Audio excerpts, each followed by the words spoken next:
Multi speciality oncology chain hospitals కలిగిన Renova hospitals groups Malakpet BB cancer హాస్పిటల్తో ఒప్పందం కుదుర్చుకుంది. ఈ ఒప్పందంతో మరో హాస్పిటల్ ఏర్పాటు చేసి అత్యాధునిక వైద్య సేవలు అందించనున్నట్లు తెలిపారు Renova group hospitals chairman doctor P. Sridhar. South ఇండియాలో ఏర్పాటైన మొదటి ప్రైవేటు క్యాన్సర్ ఆసుపత్రి అయిన మలక్పేట బీబీ హాస్పిటల్ సేవలు మరింత విస్తృతం చేస్తామన్నారు హాస్పిటల్ యజమాని డాక్టర్ సయ్యద్ నిస్సార్. అత్యంత అనుభవం నైపుణ్యం కలిగిన ప్రఖ్యాత సర్జికల్ అంకాలజీ వైద్యుల బృందంతో మెరుగైన వైద్యం అందిస్తామని తెలిపారు Renova chairman doctor P. Sridhar. Hospital group oncology wing October 21 లో స్టార్ట్ అయింది.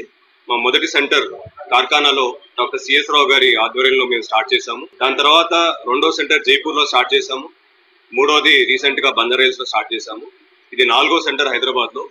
2-3 నెలల్లో దుర్గాబాయి దేశ్ముఖ్ హాస్పిటల్స్ లో మా 5వ సెంటర్ స్టార్ట్ అవుతుంది. అలాగే మాకు జైపూర్ లో ఒక సెంటర్ ఉంది. అల్వర్, బికనీర్, బిల్వారా, రోహ్తక్, గురువాలలో కొత్త సెంటర్స్ కన్స్ట్రక్షన్ చేస్తున్నాం మేము. రీజన్ ఏంటంటే నేను బస్తార్ క్యాన్సర్ హాస్పిటల్లో నా కెరీర్ స్టార్ట్ చేశాను 2002లో.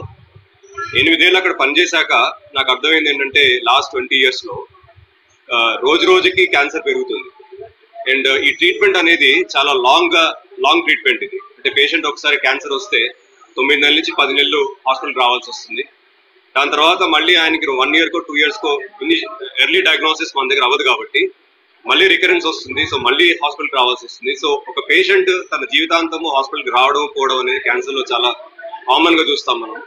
దీని వలన మేము ఏమనుకున్నాం అంటే హెల్త్ కేర్ లో 20 ఏళ్ళ నుంచి పనిచేస్తూ ఎస్పెషల్లీ ఆంకాలజీలో పనిచేస్తున్నాం కాబట్టి క్యాన్సర్ ని మనము కామన్ పబ్లిక్ డోర్ స్టెప్ కి తీసుకెళ్ళాలి. అందుకే అందరూ కాన్సన్ట్రేట్ చేసినట్టు పెద్ద సిటీస్ లోనే కాకుండా చిన్న చిన్న మెట్రో సిటీస్ లో కూడా, Tier 2 సిటీస్ లో, Tier 3 సిటీస్ లో కూడా క్యాన్సర్ కేర్ ని తీసుకెళ్లాలనే ఉద్దేశంతో మేము ఇండియా మొత్తం దీన్ని ఎక్స్పాండ్ చేస్తున్నాము.